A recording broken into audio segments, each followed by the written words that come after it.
सभी प्यारे साथियों को राम राम। नमस्कार मित्रों, स्वागत है आपका फिर से राजस्थान पर 5 से 10 मिनट वाले शो में। घंटे डेढ़ घंटे क्लासों को प्रयास कर रहे हैं हम लोग अधिकतम 5 से 7 मिनट में लेके आए, और इस प्रकार हमारा शब्दों का पढ़ाने का तरीका हो कि विद्यार्थी को वो लाभ जो घंटे वाली क्लास में नहीं मिलता वो 5 मिनट क्लास में मिले। जो विद्यार्थी जो समय नहीं निकाल पा रहे और चाह रहे हैं कि हमें सफलता प्राप्त करनी है, तो उसके लिए साथियों राजस्थान एक रामबाण है, बिल्कुल ज्वाइन करें। आप सभी भाई बहनों का एक बार फिर से स्वागत। हम इसमें बात करने जा रहे हैं साथियों राव चंद्रसेन की। जरा देखिए मित्रों, राव मालदेव थे। राव मालदेव ने कई विवाह किए थे, और जहां विवाह कई हो गए तो पुत्र भी होंगे, और पुत्र होंगे तो वहां उत्तराधिकार का निर्णय कई बार कमजोर हो जाता है। यहां ऐसा ही हुआ कि राव मालदेव ने अपने बड़े पुत्रों को छोड़ दिया। ठीक है, कि योग्य भी थे राव चंद्रसेन साहब, स्वाभिमान के साथ इन्होंने राज्य किया है, तो बिल्कुल राजा बनने भी थे। तो राम और उदय सिंह बड़े भाइयों को छोड़कर और साहब चंद्रसेन को उत्तराधिकारी बना दिया। अब महाराणा प्रताप है वो 40 में जन्मे और राव चंद्रसेन 41 में जन्मे। साहब चंद्रसेन जी फिर भी छोटे हैं और फिर भी कहते हैं महाराणा प्रताप जी के पथ प्रदर्शक हैं, अग्रगामी है। क्यों? क्योंकि शासन करने का अनुभव उनके पास बड़ा था। आइए करते हैं शुरुआत। पिता का नाम राव मालदेव, मां का नाम स्वरूप दे। जन्म 1541 में हुआ। महाराणा प्रताप का जन्म जी 1540 में हो रहा है। राजा 1562 में बने, ये ध्यान रखें आप लोग, राजा 1562 में बने। क्लियर? और ये छोड़िए, अभी छोड़िए, महाराणा प्रताप जी राजा 1572 में बन रहे हैं, और ये कब बन रहे हैं? 1562 में। जन्म 1540 में हो रहा है, इनका 1541 में हो रहा है। अगर जन्म में देखेंगे तो 1 साल छोटे हैं, राजा बनने में 10 साल बड़े हैं। तो जो संघर्ष महाराणा प्रताप जी मेवाड़ में करेंगे वही संघर्ष राव चंद्रसेन जी मारवाड़ में पहले कर रहे हैं। इसलिए साहब इनके उपनाम याद हो जाएंगे। मारवाड़ का महाराणा प्रताप, प्रताप का अग्रगामी, प्रताप जी के पथ प्रदर्शक, फिर भी याद बहुत कम करते हैं, भूला बिसरा राजा, दी फॉरगेटन हीरो ऑफ मारवाड़, इन नामों से इनको जाना जाता है। 11 जनवरी 1581 को इनकी मृत्यु हुई। वो सारण की पहाड़ियों में हुई। सारण की पहाड़ियां कहां पड़ती है? पाली में, वहां इनकी मृत्यु हुई। ये तो एक सामान्य परिचय हुआ। आराम से महाराणा प्रताप जी के जन्म के 1 साल बाद जन्म हुआ। महाराणा प्रताप जी के जन्म से 10 साल पहले राजा बने। 1581 में इनकी मृत्यु हुई। छोटे थे फिर भी इनको उत्तराधिकारी बनाए। इनके भाई राम और उदय सिंह इनसे नाराज हो जाते हैं। जरा देखिए, भाइयों से संघर्ष चला तो फिर अकबर से हुआ। कैसे? ज्येष्ठ भ्राता राम और उदय सिंह नाराज थे, और उदय सिंह जी ने प्रयास किया कि मुझे लड़ाई लड़नी चाहिए राव चंद्रसेन से। दोनों भाइयों के मध्य लड़ाई हुई, जिसे इतिहास में लोहावट का युद्ध कहते हैं। जिसे इतिहास में क्या कहते हैं? लोहावट का युद्ध कहते हैं। इतिहास में लोहावट के युद्ध में भाई उदय सिंह पराजित हो जाता है, तो राव चंद्रसेन की गद्दी परमानेंट हो गई। अब इसने सोचा निकल गया मारवाड़ हाथ से, क्या करे, चलते हैं घर का भेदी लंका ढाए अकबर के पास। अकबर के पास पहुंच गए दोनों। 1570 का नागौर दरबार हुआ, मैंने कई बार चर्चा की आप लोगों से।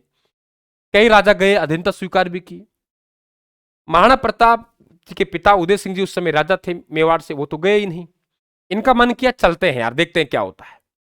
लेकिन जब अपने भाई राम और उदय सिंह को देखा, वहां पहले सोशल मीडिया नहीं कि व्हाट्सएप ग्रुप पे डाल दिया, फेसबुक डाल दिया, ये आ गया, नहीं, पता लगाने बहुत टाइम लगता था।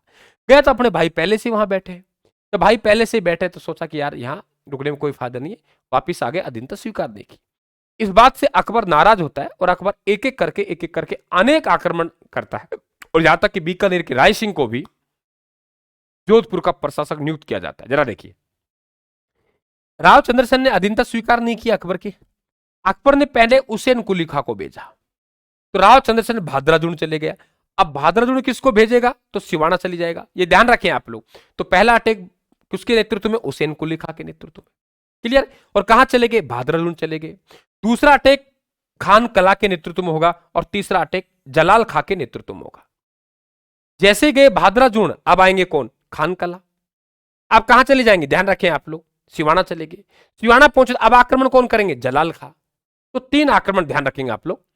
तो राव चंद्रसेन पे अटैक हुसैन कुली खा के नेतृत्व में किया, भादराजुन चले गए। फिर पीछे से बीकानेर के राय सिंह को जोधपुर का प्रशासक नियुक्त किया था, ये वही रायसिंह है बीकानेर का जिन्हें मुगल साम्राज्य का स्तंभ कहा जाता है। यदि क्लास पसंद आ रही हो तो लाइक शेयर करें, हमारा हौसला बढ़ाएं और चैनल को सब्सक्राइब करें।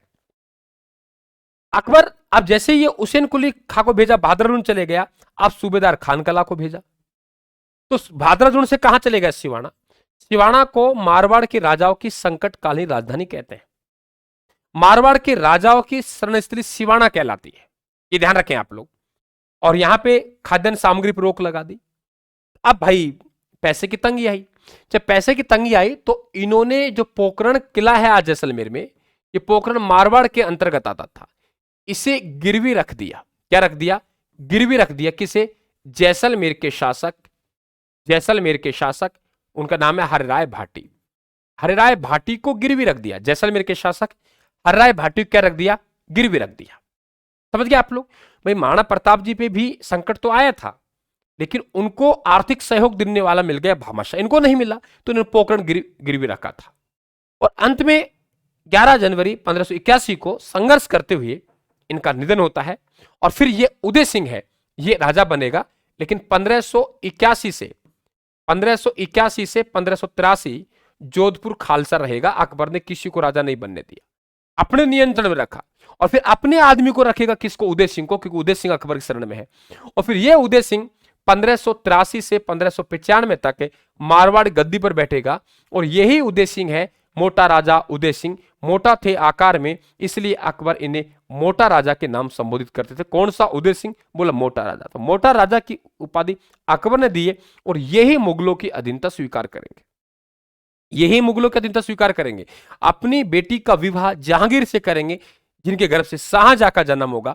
इन्हीं के बेटे हैं राव किशन सिंह, जो कि मुगलों की मदद से किशनगढ़ कस्बा बसाएंगे और किशनगढ़ में राठौड़ वंश की नींव रखेंगे।